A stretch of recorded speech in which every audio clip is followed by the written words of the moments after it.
אני אתן לך דוגמה עד היכן הגיעה הדהומניזציה. לפני כמה שנים נסעתי מירושלים לתל אביב עם מחמוד עוואבי, שהוא פלסטיני מ-48. ואנחנו עוברים על יד סריש שבו הייתי, ואני בפלמח. והוא אומר לי, כאן ממול היה כפר ערבי. הוא לא התכוון לקולוניה שזה מימין, הוא התכוון לכיוון ההפוך, אחר. ואני אומרת, לא היה כאן שום כפר ערבי. הוא אומר, תקווה, אני יודע הנה, שמו היה כך וכך. והיא סרבה שתיקה, כי אני הייתי בטוחה שאני זוכרת שלא היה שם שום כפר ערבי.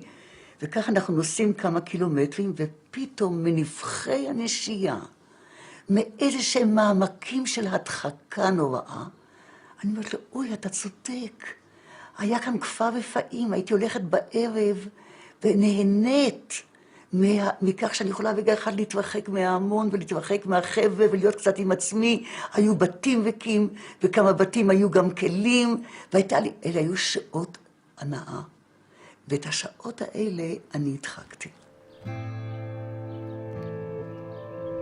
Growing up in Israel, I learned that 1948 was a miraculous victory for us. I never heard about the people who lived here before, and definitely not about expulsions. After finding that clip, I searched for other veterans, but when I explained to them I wanted to hear about the other side of the war, most refused to speak with me. Welcome back to the Real News Network, and welcome back to Reality Asserts Itself. We're continuing our series of interviews with Leah Tarachansky. She was the Real News Palestine-Israel correspondent. She's now the director of On the Side of the Road, a new documentary about Israel's biggest taboo, the denial of what happened in 1948. And she now joins us in the studio. Thanks for joining us. Thanks for having me. So we've been talking about identity. We've been talking about Leah's own kind of arc of her own identity, and you really should watch the other segments because this then will make a lot more sense to you. So let's talk about Israeli identity today. I've been to Israel 3 times. Once when I was, I guess, about 14, and my sister had gone, and she was living on kibbutz, and my father had just died, and I went there, and I was astounded at how I felt denigrated for the first time. As a Jew in Canada, I felt a little bit of it, but not much. But I was amazed on the kibbutz. I was treated as like a zero. Why? I wasn't, what's the term now? Sabra? Sabra. And I just, it was so much to me that I wasn't the born. Explain that though. Well, this is if you're not born in Israel. Explain to me. I mean, I just felt that they was. You're an outsider? Not interested in me. And they were trying to persuade me, maybe partly because I hadn't bought into the narrative. They were trying to say, no, you have to have Israel because all the Jews are going to have to come here someday to save themselves. And it's not that I hadn't experienced any anti-Semitism, but not. My identity was Canadian, not. And for those of you who are watching, you know I'm a dual citizen, and now I live in Baltimore, and so on. So you're trying to sell your audience the narrative that at the age of 14 you had a political analysis? No, I had an experience, just an Okay. experience, and I knew nothing going into it. I had the vaguest notion of what Israel was. It wasn't even on my radar. I went back again for a film festival, and then I went back again only 3-4 years ago, and over the arc of it, with just a little bit of that experience, I was just blown away at the overtness of the racism now. It would have been like during slave days, the way whites would have talked about blacks, like without any sense that you should even mitigate your language. How does it get to that point? What is it about where, in terms of the evolution of the Israeli identity, does this absolute overt racism come from? Because in the early days of Israel, I don't know, maybe some people certainly thought something like it, but they sure wouldn't have said it like that. Yeah. As a Israeli Jew, this is the stuff that keeps me up at night. Also, literally, there's a lot of, I've been robbed of my anonymity on many fronts. And there's a lot of it that creeps into your life. But the way I understand it is it's a combination of 2 things. I think what you're seeing on the streets today in Israel with the constant street-level violence and racism and attacks on anyone who questions anything, attacks on leftists, attacks on Palestinians, that it is the natural conclusion of the Zionist idea coming to its most screeching, screaming peak in having to defend itself. And this is part of the ethnocracy we're talking about. This is the natural conclusion. What is Zionism? Zionism is the idea that the Jews have a homeland in historic Palestine, in the ancient land of Canaan. That's spiritual Zionism. Practical political Zionism means that the Jews have more right to be on this land, and then they must be a Jewish majority on this land. How do you do that in a place that was never empty, in a place that was, first of all, was already home to competing national movements, that was already engaged in very rich and ancient culture, both from the Ottoman Empire and the Arab invasions, and this place is the crossroads of human migration. How do you come to this place, which is in the middle between Asia, Europe, and Africa, and you say, no more. Here's our walls, and we're building a wall with Syria and Lebanon and Jordan and Egypt, and no one but Jews can get in. As I'm sure you know, there's no immigration to Israel unless you're a Jew. You can't immigrate, you can't come in. It's a state for Jews and only Jews, and we will eventually get rid of anyone who's not a Jew. That is political Zionism today. And the disparity between understanding that this is what it is, here in the North America, as I'm touring my film, and I'm realizing how few people understand what it is. And the reality on the ground, this idea playing itself out to its screeching peak, is the disparity is astounding, and the playing itself out is incredibly violent and intense. And so today, if I was to talk to you on the bus, or I was out walking down the street with you and I was saying all these things, there's a very good idea that we would be beaten by the time we get to the end of the street. Because there is now so much threat to that idea surviving. So that's the first thing. The second thing is colossal disappointment over the so-called peace process finally completely dying. There was a little bit of hope with Obama-Kerry, a little bit of hope with George Mitchell. It was kind of like no one really believed that they would do anything, but people said, well, at least something's happening.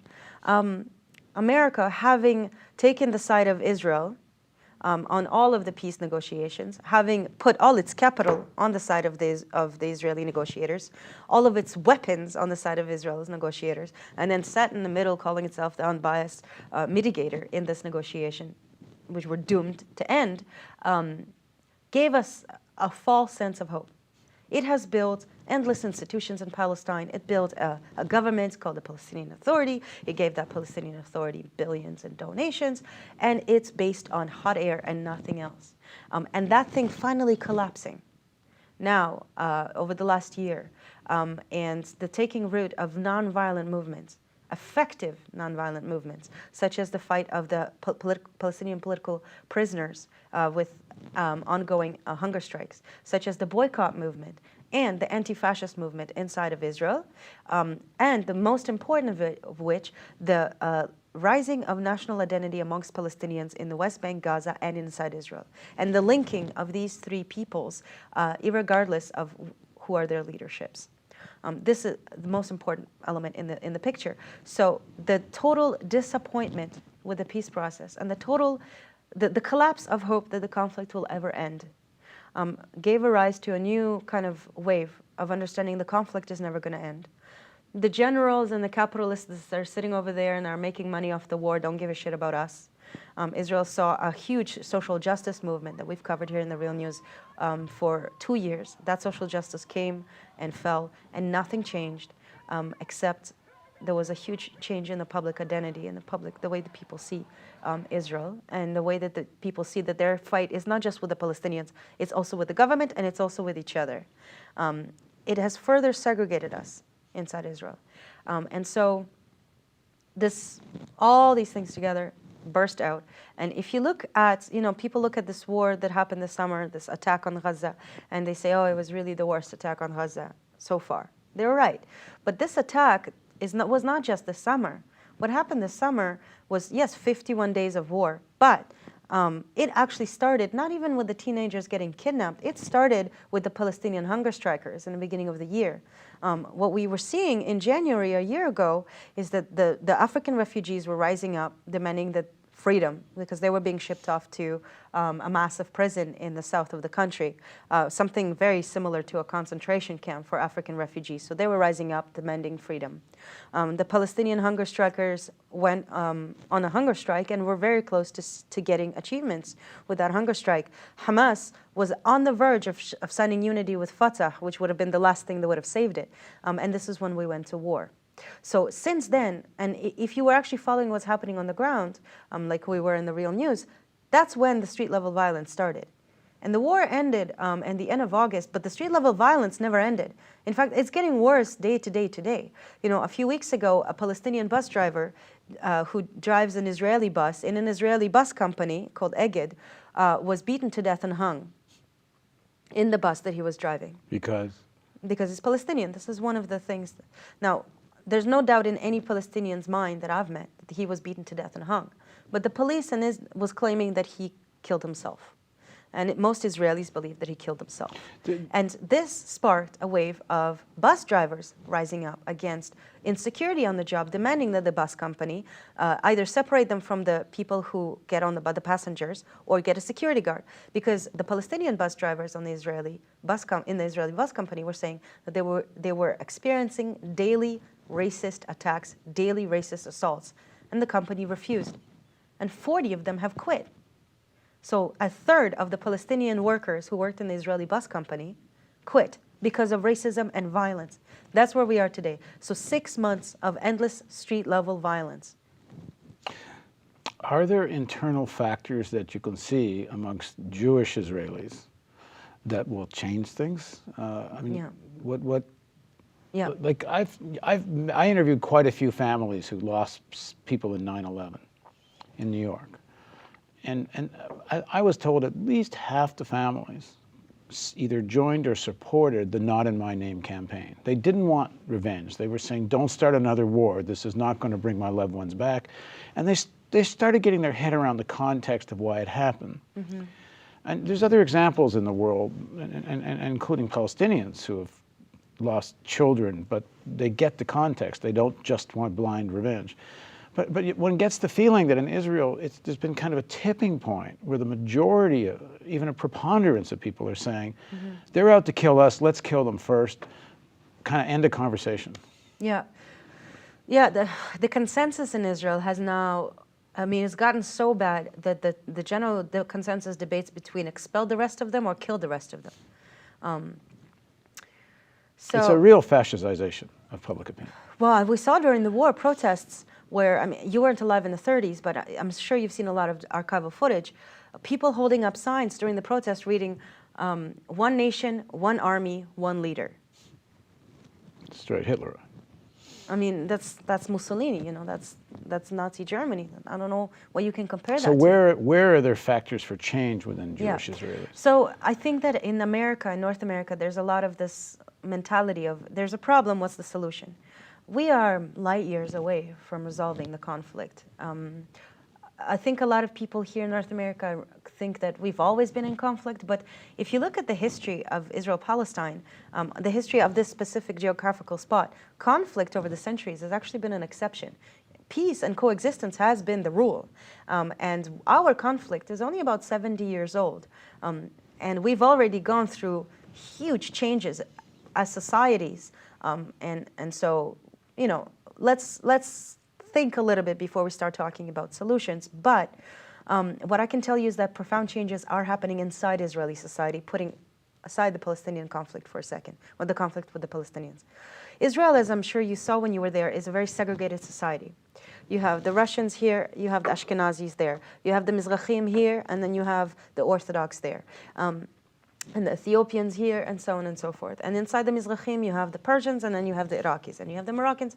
And there's very little mixing. Israel has almost zero social mobility. If you are born poor, you will die poor. You will not come out of the ghetto. And the media in Israel focuses on a couple of neighborhoods in Tel Aviv and Jerusalem. And that's it. What happens outside of these communities? What happens in Haifa? What happens in Palestinian majority towns? What happens in poor peripheral Mizrahi neighborhoods? Completely absent. That doesn't mean that nothing's happening. What is happening is that these segregated communities, and I think it's a result of the social justice movement that was in 2011, 2012, when we saw the biggest protests in the country's history. 500,000 people on the streets in Tel Aviv one night in a country of 7 million people.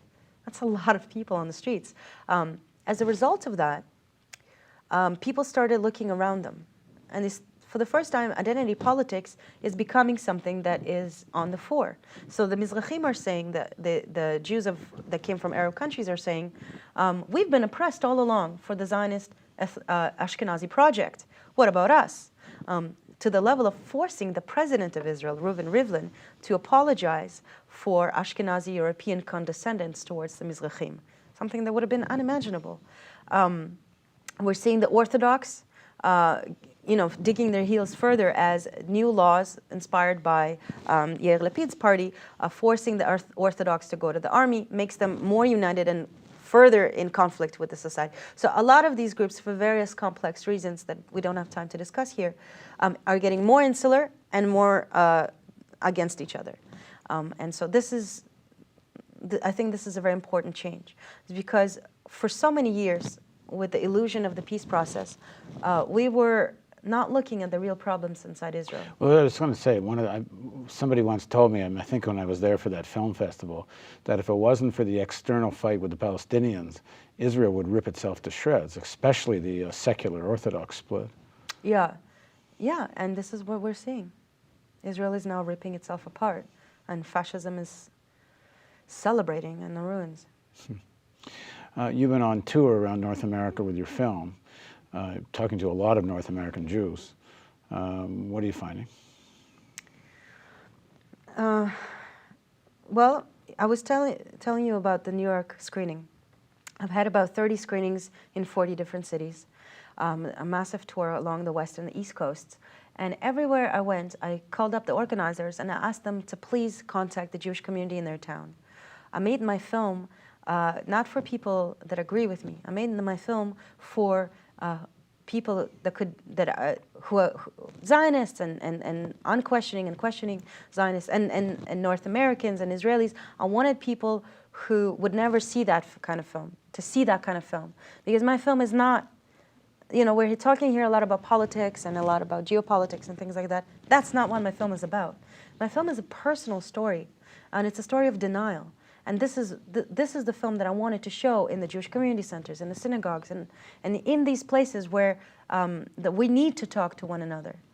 And everywhere I called the organizers and I asked, please invite the local Jewish communities, please invite the local synagogues, invite them, get to them. So did they come? They did not come. By and large, almost nowhere did they come. In fact, we couldn't even get them to watch the film inside the organization, to say yes or no. We had to beg them in almost most of the places to just watch the film.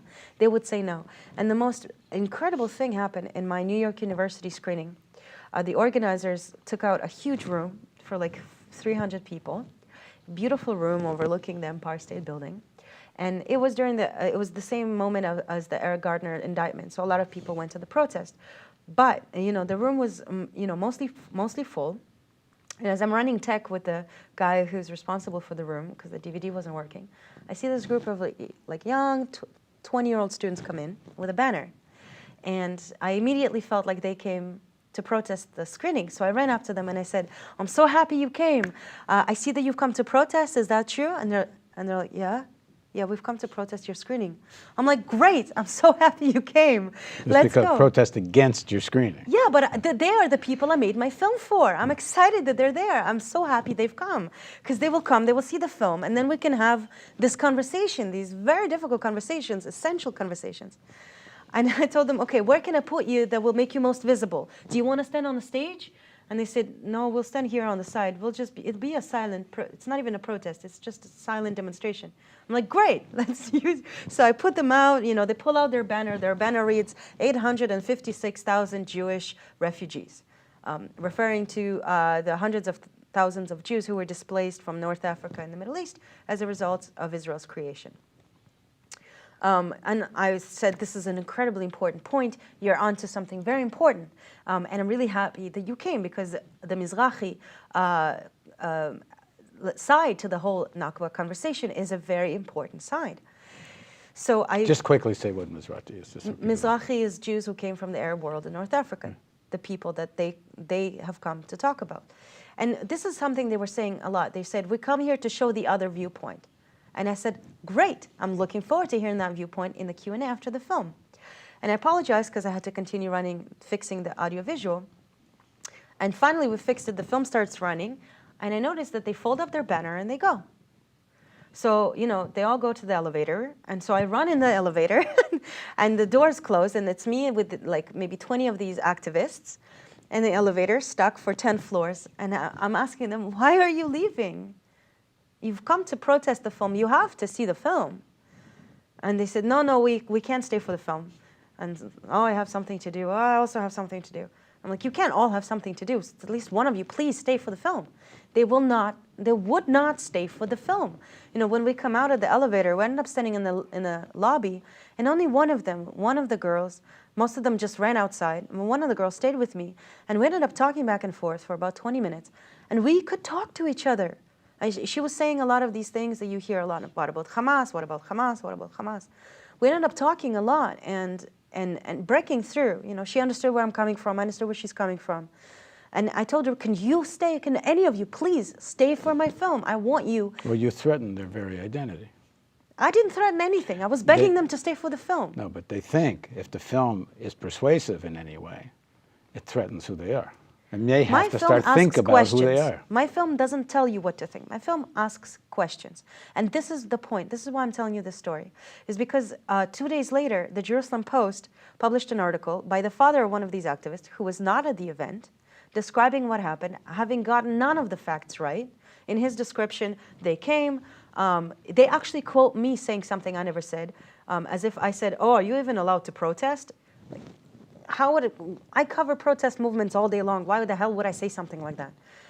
So they got all the facts wrong in the article, and they made it seem like they came to protest and all of us were just standing there staring at them aggressively and finally kicked them out. The complete opposite of what happened. So not only did they get the facts wrong, but they also got this most important thing wrong, is that they refused to watch the film. They don't know what they're protesting. They are looking at this conflict, like so much on the anti-Zionist left in America, as a soccer match, where you have to take a side. You are either on this side or this side, and you have to dig in, and you have to root for your team, and if you have a soccer match, you have a winner and a loser. And if we are the winners now, we have to maintain the victory, because if we ever lose, we will be on the losing side. This is madness. This is not what conflicts are about. These are not two sides. Israelis and Palestinians are not two sides of a conflict between two nations. This is what was so disappointing to me about North America. Because what these kids did by not staying to watch my film is that they mirrored exactly what my film is about. Knowing what questions you cannot ask of yourself. Because you know that if you actually ask yourself these questions, everything will unravel. All the lies that you were told along the path, all the half-truths, all the propaganda, all the things that you told yourself have to be true, because if they're not true, then nothing makes sense, all of that comes to an end. And you have to look at Israel from a sober perspective. And this is what I found here. At the very least in Israel, they come. I've shown the film to hundreds of people who are very much against the point of view of the film, and they had a very hard time watching it, but at least they come. Right. Okay, if people want to see the film, what do they do? Well, we're just finishing the tour, so unfortunately they can't. But they can buy a DVD, and we hopefully will have it on TV soon. And where they can buy the DVD? www.naretivproductions.com, narrativeproductions.com. Okay, great. And for people in the Baltimore area, we're going to be screening it sometime in, I guess, the spring. So thanks very much for joining us. Thanks for having me, Paul. So Leah, as she said, wants to engage people. Certainly people view her film, or people have viewed this interview, or at any rate, anyone, but particularly North American Jewish people. So if you would like to engage with Leah, she will come back, and we will do a sort of live web thing where we do a live stream, and you can engage her directly. So if you want to take up Leah's challenge, please do, and we'll let you know when. Just write us at contact@therealnews.com, and we'll let you know when we're going to do it. Thank you for joining us on Reality Asserts Itself on the Real News Network.